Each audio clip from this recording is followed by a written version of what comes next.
to other tourism sites. The iconic tourism sites would enhance visitor experience, which would lead to increased visits of both domestic and international tourists at these destinations. With the objective of preserving rich tribal heritage, a digital repository is developed where documents of folk songs, photos and videos regarding their evolution, place of origin, lifestyle, architecture, education levels, skill sets, traditional art, folk dances, and other anthropological details of the tribes in India will be stored. The repository will further be enriched and strengthened as we go along. Speaker, sir, now I come to saying what we propose about the banking and the financial sector. Financial gains from cleaning of the banking system are now amply visible. NPAs, meaning non-performing assets, of commercial banks have reduced by over 1 lakh crore over the last year. Record recovery of over 4 lakh crore due to IBC and other measures has been effected in the last 4 years. Provision coverage ratio is now at its highest in 7 years, and domestic credit growth has risen by 13.8%. Government has smoothly carried out consolidation, reducing the number of public sector banks by 8. Government has smoothly carried out consolidation, reducing the number of public sector banks by 8. At the same time, as many as 6 public sector banks have been enabled to come out of prompt corrective action framework. We have enabled 6 public sector banks to come out of that situation. Having addressed the legacy issues, public sector banks are now proposed to be further provided 70,000 crores of rupees capital to boost credit for a strong impetus to the economy. 70,000 crores of rupees will be provided in order that capital will be boosted so that credit can be improved. To further improve ease of living, they will leverage technology, offering online personal loans, doorstep banking, and enabling customers of one public sector bank to access services across all public sector banks and so on. In addition, government will initiate steps to empower account holders to remedy the current situation in which they do not have control over deposits of cash by others into their accounts. There is an issue now. Unknowing to them, there are money being deposited into accounts, and that is creating a lot of problems for customers. So we will be addressing that also. We will initiate steps to address that problem. Reforms will also be undertaken to strengthen governance in public sector banks. Non-banking financial companies are playing an extremely important role in sustaining consumption demand as well as capital formation in small and medium industrial segment. NBFCs that are fundamentally sound should continue to get funding from banks and mutual funds without being unduly risk-averse.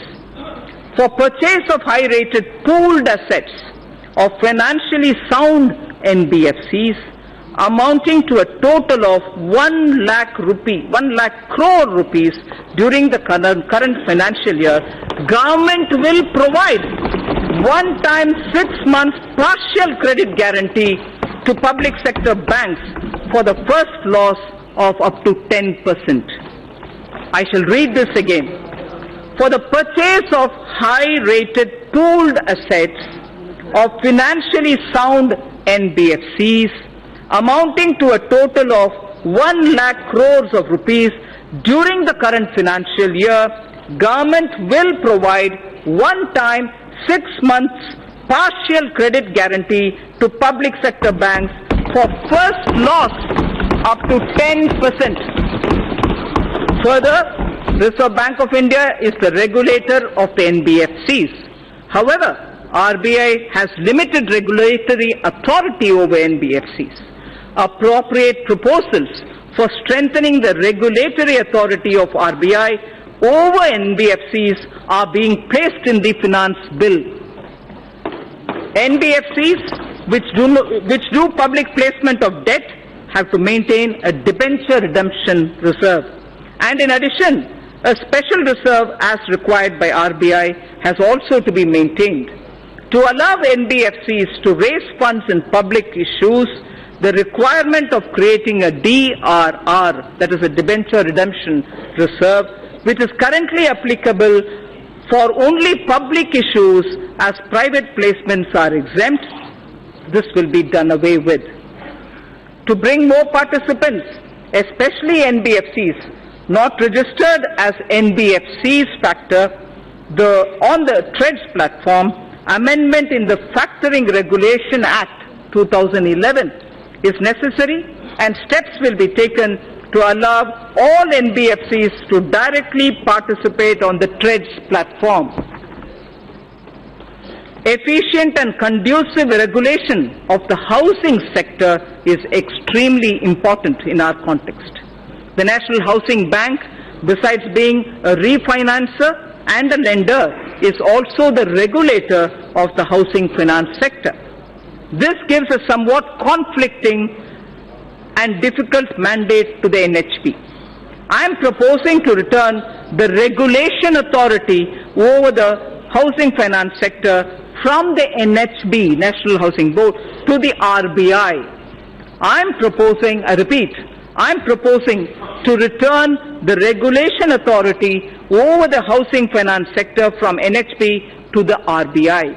Necessary proposals have been placed in the finance bill even for that.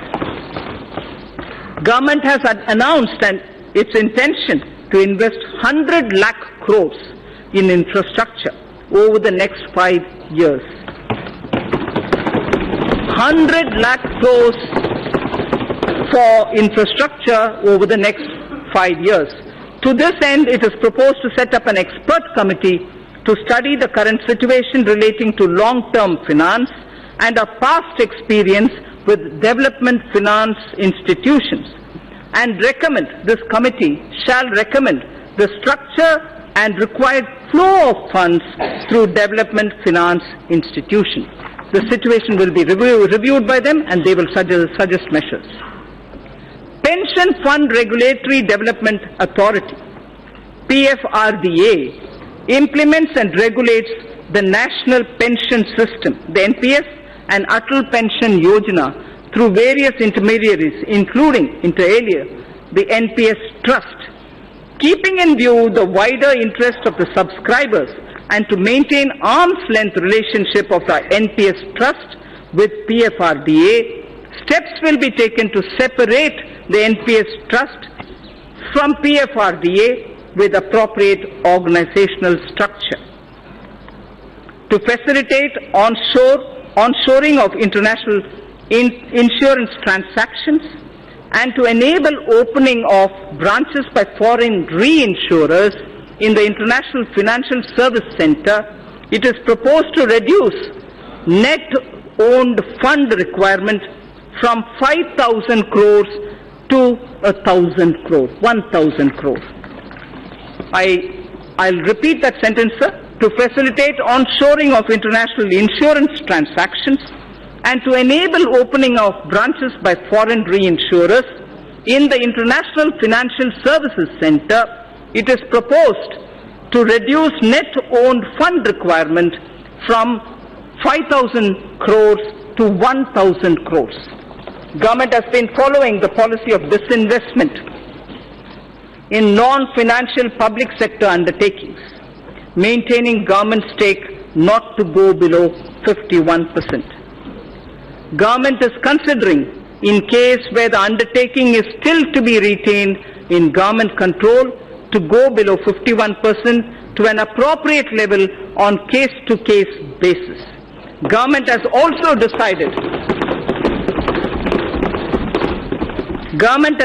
decided to modify present policy of retaining 51% government stake to retaining 51% stake inclusive of the stake of government-controlled institutions.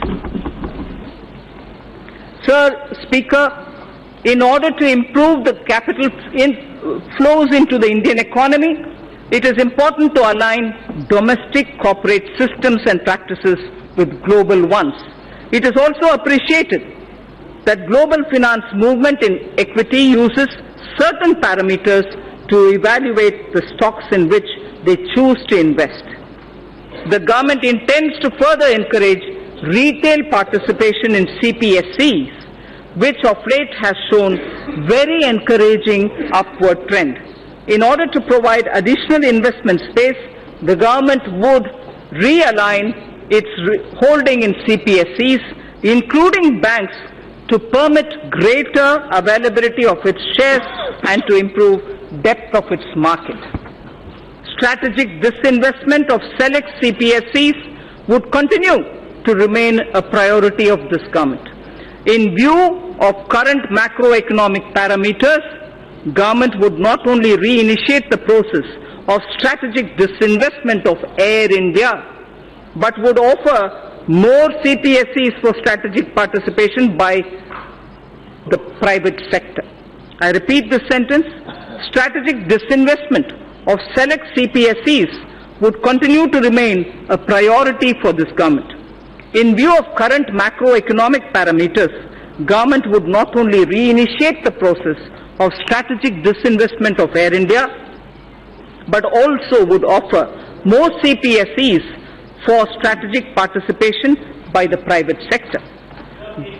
Government is setting an enhanced target of rupees 1,05,000 crore of disinvestment receipts for the financial year 2019-20. The government will undertake strategic sale of PSUs.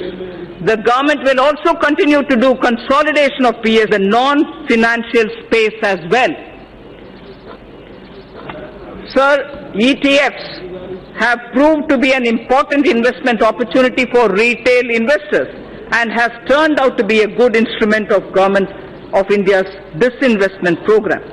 To expand this further, government will offer an investment option in ETFs on the line of equity-linked savings scheme, which is ELSS. This would encourage long-term investments in CPSEs. For bringing better public ownership of the PSUs and also bring greater commercial and market orientation of the listed PSUs, the government will take all necessary steps to meet public shareholding norms of 25% for all listed PSUs and raise the foreign shareholding limits to maximum permissible sector limits for all PSUs, companies which are part of emerging market index. Sir, the Indian sovereign debt, external debt, India's sovereign external debt to GDP is among the lowest globally at less than 5%. Honorable Speaker, sir, this is a very important indicator for India. I am repeating the line. India's sovereign external debt to GDP is among the lowest globally at less than 5%. The government will start raising a part of its gross borrowing program in external markets in external currencies. This will also have beneficial impact on demand situation for the government securities in domestic market. A new series of coins, sir, a new series of coins of 1 rupee, 2 rupees, 5 rupees, 10 rupees and 20 rupees, easily identifiable to the visually impaired also, were released by the government minister, by the Honorable Prime Minister on 7th March 2019. These new coins will be made available for public use shortly. Sir, in the first 50 years after independence, we emphasized on rights. So I draw your attention to this line, which marks the end of part A of my speech. In the first 50 years after independence, we emphasized on rights. Marking 75 years of our independence, we should place emphasis on our duty towards India. Place emphasis on our duty towards India without undermining our rights. Thinkers all over the world have supported the argument that in performing one's duty, protection of one's rights is inherent. In performing one's duty, the protection of one's right is inherent in it. For the bright future of India, when again in 2022 we will remember our freedom fighters, we should dedicate ourselves to the service of the nation.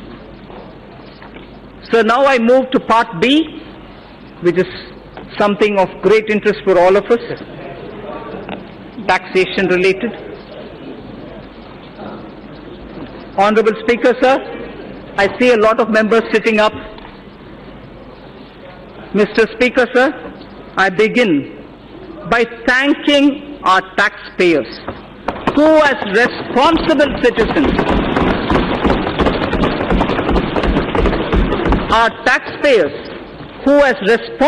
citizens, perform their duty by paying their taxes. It is because of their valuable contribution that our government is able to work for our collective dream of inclusive and all-round development of our nation. I place my appreciation to the honest taxpayer of India. At this juncture, sir, I find wisdom in a line from Purananuru, which is a Sangam time Tamil literature piece. A Tamil Sangam era work, and this is done by Pisirandayar,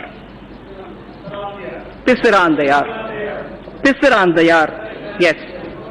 The verse, Yanai Pugunda Nilam, a land into which elephant gets in. Yanai Pugunda Nilam.